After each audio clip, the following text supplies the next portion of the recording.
എല്ലാവർക്കും നമസ്കാരം. മറ്റൊരു വീഡിയോയിലോട്ട് എല്ലാവർക്കും സ്വാഗതം. ഇന്നത്തെ വീഡിയോയിൽ ഞാനിവിടെ മാൽദീവ്സിൽ വന്നതിന് ശേഷം എനിക്കുണ്ടായ ഒരു എക്സ്പീരിയൻസ് ആണ് ഞാൻ ഷെയർ ചെയ്യുന്നത്. വീഡിയോ ഇഷ്ടമാണെങ്കിൽ ഷെയർ ചെയ്യുക, സപ്പോർട്ട് ചെയ്യുക. അപ്പോൾ നമുക്ക് വീഡിയോയിലോട്ട് പോവാം. ആദ്യം തന്നെ ഞാൻ ഇങ്ങോട്ടേക്ക് വരാനുള്ള ഒരു കാരണം എന്ന് പറയുന്നത്, ഞാൻ ജോലി ചെയ്തുകൊണ്ടുണ്ടായിരുന്നു. അപ്പോൾ മാൽദീവ്സിനെ കുറിച്ച് ആദ്യമായിട്ടല്ല കേൾക്കുന്നത്. പണ്ട് തൊട്ടേ കോളേജിൽ പഠിക്കുന്ന സമയത്തൊട്ടേ ടീച്ചേഴ്സ് ഒരുപാട് അവരുടെ എക്സ്പീരിയൻസ്, നല്ലതും മോശമായിട്ടുള്ള ഒരുപാട് എക്സ്പീരിയൻസ് ഷെയർ ചെയ്തിട്ടുണ്ട്. അപ്പോൾ തൊട്ടേ മാൽദീവ്സ് എന്ന് പറയുന്നത് മൈൻഡിലുണ്ടായിരുന്നു. പിന്നെ ഞാൻ നാട്ടിൽ തന്നെ ജോലി ചെയ്തുകൊണ്ടിരിക്കുകയായിരുന്നു. സോ കണ്ടിന്യൂസ് ജോലി കുറേ വർഷങ്ങൾ ഇങ്ങനെ ചെയ്തപ്പോൾ എനിക്കും തോന്നിയൊന്ന് റീലൊക്കേറ്റ് ചെയ്യണം. ഡെയിലി റൊട്ടീനിൽ നിന്നൊന്ന് മാറിയിട്ട് എവിടത്തേക്കെങ്കിലുമൊക്കെ ഒന്ന് മാറി താമസിക്കണം എന്നൊക്കെ തോന്നിയപ്പോൾ എൻ്റെ ഒരു ഫ്രണ്ട് ഇവിടെ മാൽദീവ്സിലോട്ട് ജോലിക്ക് വരികയുണ്ടായി. സോ അപ്പോൾ എനിക്ക് തോന്നി എനിക്കൊന്ന് ട്രൈ ചെയ്ത് നോക്കാമെന്ന്. അങ്ങനെയാണ് ഞാൻ മാൽദീവ്സിലോട്ട് വരാൻ വേണ്ടി തീരുമാനിക്കുന്നത്. അങ്ങനെ ഞാൻ ഇൻ്റർവ്യൂ അറ്റൻഡ് ചെയ്തു. ഫെബ്രുവരിയിലായിരുന്നു ഇൻ്റർവ്യൂ അവർ കോൾ വന്നു, സെലക്ട് ആയി എന്ന് പറഞ്ഞിട്ട്. അതിനുശേഷം എന്നോട് അവർ വെയിറ്റ് ചെയ്യാൻ വേണ്ടി പറഞ്ഞു, ഓഫർ ലെറ്റർ വരാൻ വേണ്ടിയിട്ട്. അതിനുശേഷം ഏപ്രിൽ ഒരു അവസാനത്തോട് കൂടിയിട്ടാണ് എനിക്ക് ഓഫർ ലെറ്റർ കിട്ടുന്നത്. ഓഫർ ലെറ്റർ വന്ന് ഒരു മാസത്തിനുള്ളിൽ, ഒരാഴ്ചക്കുള്ളിൽ തന്നെ എനിക്ക് ഇങ്ങോട്ടേക്ക് വരേണ്ടി വന്നു. ഞാൻ ഇവിടെ വരുമ്പോൾ ഞാൻ ഒറ്റയ്ക്കായിരുന്നു വന്നത്. അപ്പോൾ ഇവിടെ വന്ന് നാട്ടിലുള്ള ഏജൻസിയല്ല, ഇവിടെ മാൽദീവ്സിലുള്ള സീ വേൾഡ് എന്ന് പറഞ്ഞ ഏജൻസി ആയിട്ടാണ് ടൈപ്പ് ചെയ്തിരിക്കുന്നത്. അങ്ങനെ ഞാൻ എയർപോർട്ടിൽ ഇറങ്ങുന്ന സമയത്ത് അവരുടെ ഏജൻറ്റിനെ കൂട്ടാൻ വേണ്ടിയിട്ട് വന്നിട്ടുണ്ടായിരുന്നു. അങ്ങനെ അവരവിടെ നിന്ന് എനിക്ക് ടാക്സി അറേഞ്ച് ചെയ്തു തന്നു. എനിക്ക് അക്കോമഡേഷനിൽ എൻ്റെ ലഗേജൊക്കെ കൊണ്ടുവച്ച് ഞങ്ങൾ നേരെ സീ വേൾഡിൻ്റെ ഓഫീസിലോട്ട് പോയി. അവിടെ പോയിട്ടാകുമ്പോഴാണ് ഞാൻ ഏത് സ്കൂളിലോട്ടാണ്, മാൽദീവ്സിലാണ് ജോലി എന്നറിയാം, സബ്ജക്റ്റ് ഏതാണെന്ന് കൺഫേം ആയിരുന്നു. പക്ഷേ ഏത് സ്കൂളാണെന്നുള്ളത് നമുക്ക് നാട്ടിൽ നിന്ന് ആ സമയത്ത് അറിയാൻ വേണ്ടി പറ്റിയിരുന്നില്ല. ഇന്ന് എനിക്ക് തോന്നുന്നു നാട്ടിൽ നിന്ന് നമുക്ക് അറിയാൻ വേണ്ടി പറ്റും ഏത് ഐലൻഡിലോട്ടാണ് അല്ലെങ്കിൽ ഏത് സ്കൂളിലോട്ടാണ് നമുക്ക് കിട്ടിയിട്ടുള്ളത് എന്നുള്ളത്.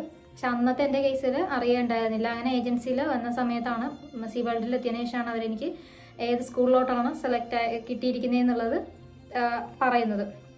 അങ്ങനെ എനിക്കിവിടെ മാൽദീവ്സിൽ ആ സമയത്ത് ഒരു മാഷുമായിട്ട് കോൺടാക്റ്റ് ഉണ്ടായിരുന്നു.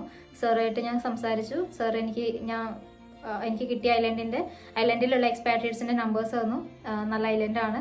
അങ്ങനെ ഐലൻഡിനെ കുറിച്ചിട്ടുള്ള ഒരു ഏകദേശം ഒരു രൂപ എനിക്ക് തന്നു. അതിനുശേഷം എനിക്ക് സ്കൂളിൽ കോൺടാക്ട് ചെയ്യാൻ പ്രിൻസിപ്പളിൻ്റെ നമ്പർ തന്നു. എനിക്ക് ഒരു സിമ്മും കൂടി അവർ എടുത്തു വന്നിട്ടുണ്ടായിരുന്നു ഇവിടെ യൂസ് ചെയ്യാൻ വേണ്ടിയിട്ട്. അതിനുശേഷം നമ്മൾ മെഡിക്കൽ എടുക്കാൻ വേണ്ടി പോയി. വിസ അടിക്കണമല്ലോ, അപ്പോൾ മെഡിക്കൽ എടുക്കാൻ വേണ്ടി പോയി. മാലിയിൽ വന്നിട്ടാണ് മെഡിക്കൽ എടുക്കുന്നത്. മെഡിക്കൽ എടുത്തു. അതിനുശേഷം ഞാൻ സ്കൂളിലെ പ്രിൻസിപ്പളിനെ കോൺടാക്ട് ചെയ്തു. അപ്പോൾ എനിക്ക് ഇവിടെ മാലിയിൽ നിന്നിട്ട് ചെയ്യാനുള്ള കുറച്ച് പേപ്പർ വർക്ക്സ് കാര്യങ്ങളുണ്ടായിരുന്നു. മിനിസ്ട്രിയിൽ നമ്മുടെ പാസ്പോർട്ട് സബ്മിറ്റ് ചെയ്യണം, അതുമായി ബന്ധപ്പെട്ടിട്ടുള്ള. അപ്പോൾ അതെനിക്ക് പ്രിൻസിപ്പൾ പറഞ്ഞു തന്നു.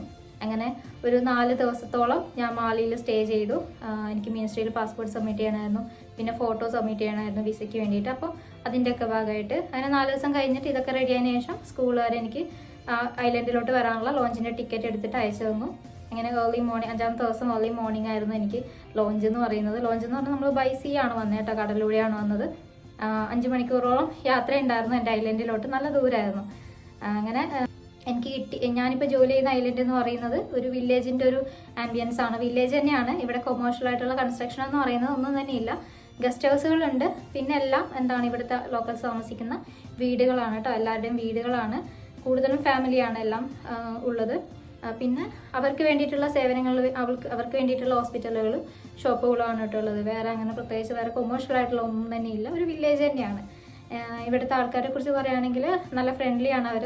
ലാംഗ്വേജിൻ്റെ ഒരു ബാരിയർ നമ്മുടെ ഇടയിലുണ്ടെന്ന് വെച്ച് കഴിഞ്ഞാൽ എല്ലാ രീതിയിലും നല്ലതാണ്. അങ്ങനെ ഇവിടുത്തെ ഭാഷ എന്ന് പറയുന്നത്, ലാംഗ്വേജ് എന്ന് പറയുന്നത് ഒഫീഷ്യൽ ലാംഗ്വേജ് ദിവ്യഹിയാണ്. ജോലിനെ കുറിച്ച് പറയാം. നമുക്കിവിടെ ഏർലി മോർണിംഗ് ആണ് സ്കൂളൊക്കെ തുടങ്ങുന്നത്.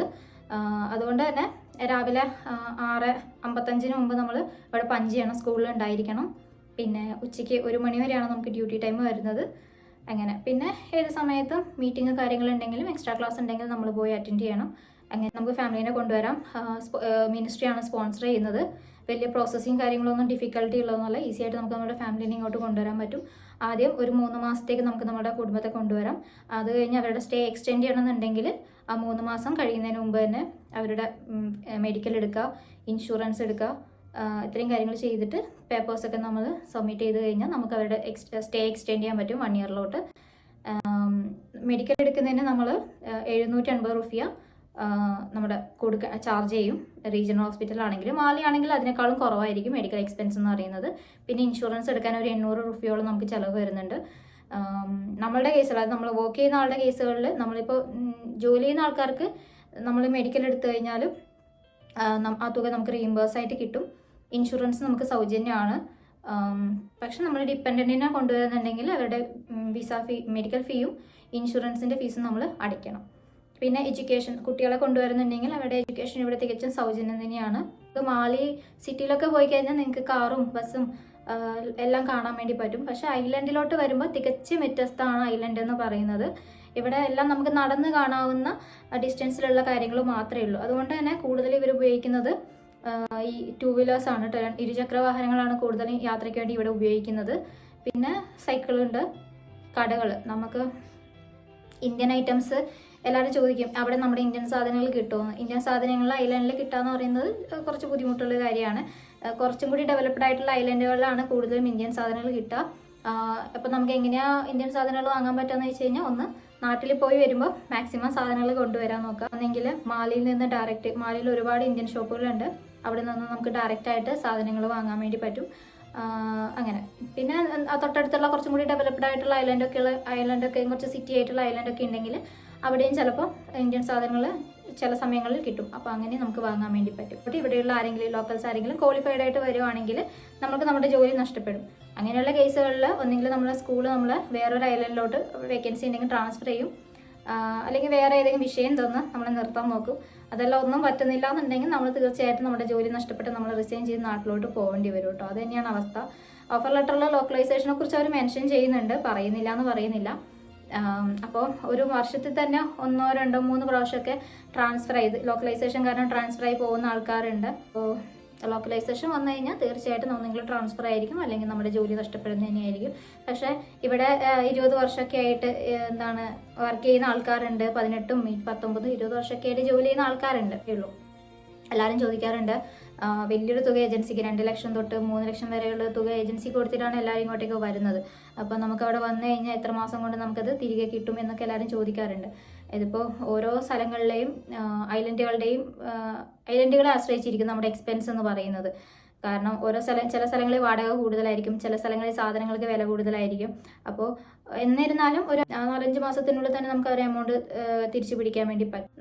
നമ്മളെ നാട്ടിൽ നിന്ന് വരുന്നതിന് മുമ്പ് ഏജൻസി പറയും അവിടെ ട്യൂഷൻ ഉണ്ടാവും എന്നൊക്കെ പറയും. പക്ഷേ എല്ലാ ഐലൻഡുകളിലും ട്യൂഷൻ ഇല്ല, അതൊരു യാഥാർത്ഥ്യമാണ്. സാലറിയുടെ പുറമെ ട്യൂഷൻ കിട്ടുമല്ലോ എന്ന് വിചാരിച്ച് ആരും ഇങ്ങോട്ടേക്ക് വരാൻ നിൽക്കേണ്ട. കാരണം എല്ലാ ഐലൻഡുകളിലും ട്യൂഷൻ അലൗഡ് അല്ല. പിന്നെ വർഷത്തിൽ ഒരു പ്രാവശ്യം നമ്മൾക്ക് ട്രാവൽ എക്സ്പെൻസ് എന്ന് പറയുന്നത് മിനിസ്ട്രിയാണ് തരുന്നത്, നാട്ടിലോട്ട് പോകാനുള്ള എക്സ്പെൻസ് എന്ന് പറയുന്നത്. അതിൻ്റെ ഇടയ്ക്ക് പോകണമെങ്കിൽ നമ്മളെ കയ്യിൽ നിന്ന് എടുത്ത് പോകേണ്ടി വരും. എല്ലാവരും ചോദിക്കാറുണ്ട് ഏത് ഭാഷയിലാണ് അവിടെ ക്ലാസ് എടുക്കുന്നത് എന്നുള്ളത്. ഇവിടെ ഒഫീഷ്യൽ ലാംഗ്വേജ് ദിവ്യയാണ്, ക്ലാസ് എടുക്കുന്നത് ഇംഗ്ലീഷിലാണ് കേട്ടോ. ഇവിടുത്തെ സ്റ്റുഡൻസ് എങ്ങനെയാണെന്ന് എല്ലാവരും ചോദിക്കാറുണ്ട് കേട്ടോ. സ്റ്റുഡൻസ് എല്ലായിടത്തും പോയി കഴിഞ്ഞാൽ ഇപ്പോഴത്തെ ഒരു ജനറേഷൻ്റെ എല്ലാ ബുദ്ധിമുട്ടുകളും നമുക്ക് ഇവിടെയും ഫേസ് ചെയ്യേണ്ടി വരും. ഒരിക്കലും ലോങ് ടേമിലോട്ട് ഒരിക്കലും ഞാൻ മാൽദീവ്സ് പ്രിഫർ ചെയ്യില്ല കേട്ടോ. പ്രിഫർ ചെയ്യുന്ന ആൾക്കാരുണ്ട്, ഇവിടെ ജോലി ചെയ്യുന്ന ആൾക്കാരുണ്ട്. ഞാൻ നേരത്തെ സൂചിപ്പിച്ചതുപോലെ 10-20 വർഷമൊക്കെ ഇവിടെ ജോലി ചെയ്യുന്ന ആൾക്കാരുണ്ട്. പക്ഷേ ഞാൻ ഒരിക്കലും ഒരു ലോങ് ടേമിലോട്ട് ഈ ഒരു രാജ്യം പ്രിഫർ ചെയ്യില്ല. കാരണം നമുക്ക് തികച്ചും വ്യത്യസ്തമാണ് ഇവിടുത്തെ ജീവിത സാഹചര്യങ്ങൾ എന്ന് പറയുന്നത്. നമുക്ക് യാതൊരുവിധ എൻ്റർടൈൻമെൻറ്റോ കാര്യങ്ങളോ ഒന്നുമില്ല. ജോലി നല്ലതാണ്, പക്ഷേ ജോലി കഴിഞ്ഞാൽ നമുക്ക് ഒരുപാട് സമയമുണ്ട്. പക്ഷെ ആ സമയം എന്ത് ചെയ്യുന്നു ചോദിച്ചു കഴിഞ്ഞാൽ നമുക്കതിനൊരു ഉത്തരവില്ല. ഇവിടെ ഒരു നെഗറ്റീവായിട്ട് ഞാൻ കണ്ടിട്ടുള്ളത്, നമ്മൾക്ക് കിട്ടുന്ന സാലറി അതുപോലെ നമുക്ക് നാട്ടിലോട്ട് അയക്കാൻ പറ്റുന്നില്ല എന്നുള്ളതാണ്. കിട്ടുന്ന സാലറിയിൽ $400 മാത്രമാണ് നമുക്ക് നാട്ടിലോട്ട് അയക്കാൻ വേണ്ടി പറ്റുന്നത്. അപ്പോൾ നിങ്ങൾ ചോദിക്കും ബാക്കിയുള്ള പൈസ നമ്മൾ എങ്ങനെയാണ് നാട്ടിലോട്ട് അയക്കുക എന്നുള്ളത്. കുറേ നാളുകളായിട്ട് നമ്മൾ ഉൾപ്പെടെ ചോദിക്കുന്ന അതേ ചോദ്യമാണത്. ഇതിനുള്ള ചർച്ചകൾ ഒരുപാട് അണിയറയിൽ നടന്നുകൊണ്ടേയിരിക്കുന്നുണ്ട്. എന്തെങ്കിലുമൊക്കെ ഇതിൽ മാറ്റമുണ്ടാവുമെന്ന് നമുക്കും പ്രതീക്ഷിക്കാം. അതോടൊപ്പം നിങ്ങളുടെ നിർദ്ദേശങ്ങൾ കമന്റായി രേഖപ്പെടുത്താൻ മറക്കരുത്. നിങ്ങൾക്ക് എന്നെ ഇൻസ്റ്റാഗ്രാമിലൂടെയും കോൺടാക്ട് ചെയ്യാം. എൻ്റെ ഇൻസ്റ്റാഗ്രാം ID ഞാനിവിടെ മെൻഷൻ ചെയ്തേക്കാം. Until the next video, it's me Dia signing off.